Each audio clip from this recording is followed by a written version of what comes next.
Hi అందరికీ welcome back to my channel లాస్రీ diaries. So ఈ నవరాత్రుల్లో అమ్మవారికి అందరూ రకరకాల ప్రసాదాలు అయితే చేసి పెడుతూ ఉంటారు కదా. సో అందులో భాగంగా ఈరోజు మనం ఇంకో ప్రసాదం రెసిపీ అయితే చూడబోతున్నాం.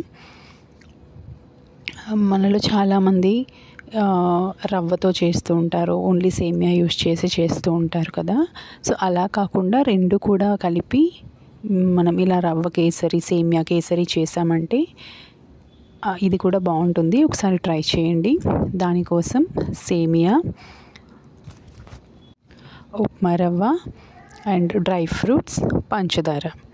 ముందుగా కొద్దిగా వాటర్ తీసుకుని అందులో కొద్దిగా నెయ్యి వేసుకోవాలి, బాయిల్ చేసుకోవాలి. నెయ్యి ఎందుకు అనంటే సేమియా ఒకదానికి ఒకటి స్టిక్ అవ్వకుండా ఉండడానికి నెయ్యి అనేది యాడ్ చేస్తున్నాం మనం.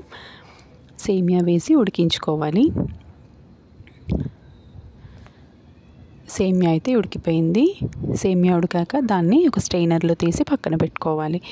నెక్స్ట్ ఇంకో ప్యాన్లో మనం రవ్వ అయితే ఫ్రై చేసుకోబోతున్నాం. దానికోసం కొద్దిగా నెయ్యి యాడ్ చేసుకుని అందులో డ్రై ఫ్రూట్స్ అనమాట. ముందు డ్రై ఫ్రూట్స్ ఫ్రై చేసి పక్కన పెట్టుకున్న తర్వాతే అందులో రవ్వ కూడా ఫ్రై చేసేసుకోవచ్చు. సో ఈ డ్రై ఫ్రూట్స్ అయితే ఫ్రై చేసుకుంటున్నాం. ఇవి ఫ్రై అయ్యాక పక్కన పెట్టేసుకోవాలి. ఇప్పుడు నెక్స్ట్ మనం ఎంత క్వాంటిటీ అయితే రవ్వ తీసుకున్నామో అది ఫ్రై చేసుకోవాలి. సో రవ్వ కూడా ఫ్రై అయిపోయింది.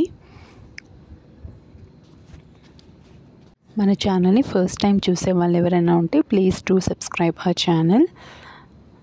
ఇప్పుడు రవ్వ ఫ్రై అయిపోయిన తర్వాత మనం ఎంతైతే రవ్వ తీసుకున్నామో ఆ రవ్వ క్వాంటిటీకి తగ్గ వాటర్ యాడ్ చేసుకొని ఇది అందులో వేసి ఉండలు లేకుండా కలుపుకోవాలి. ఫస్ట్ ముందుగా పంచదార అయితే వేసేసుకుందాం. పంచదార కాస్త కరిగాక రవ్వ కలుపుకుందాం.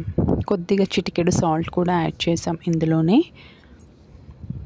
సో పంచదార అంతా కూడా కరిగాక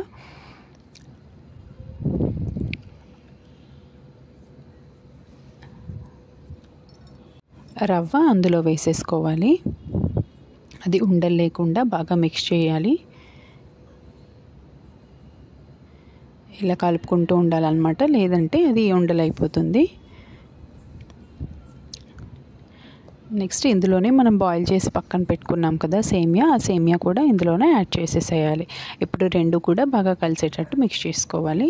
లాస్ట్లో ఫుడ్ కలర్ కొద్దిగా వాటర్లో కలిపి అందులో వేసి బాగా మిక్స్ చేసుకోవాలి. ఫుడ్ కలర్ అనేది ఆప్షనల్, మీకు కావాలి అంటే వేసుకోవచ్చు, లేదంటే లేదు. ఫుడ్ కలర్ వేసి కలిపాక మనం డ్రై ఫ్రూట్స్ నెయ్యిలో వేసి పక్కన పెట్టుకున్నాం కదా, డ్రై ఫ్రూట్స్ని ఫైనల్గా అందులో వేసి బాగా మిక్స్ చేసుకోవాలి. అంతే, సేమియా కాంబినేషన్లో చేసిన కేసరి రెడీ. వీడియో నచ్చితే లైక్ చేయండి, అలాగే మన ఛానల్ని సబ్స్క్రైబ్ చేయండి. Thanks for watching.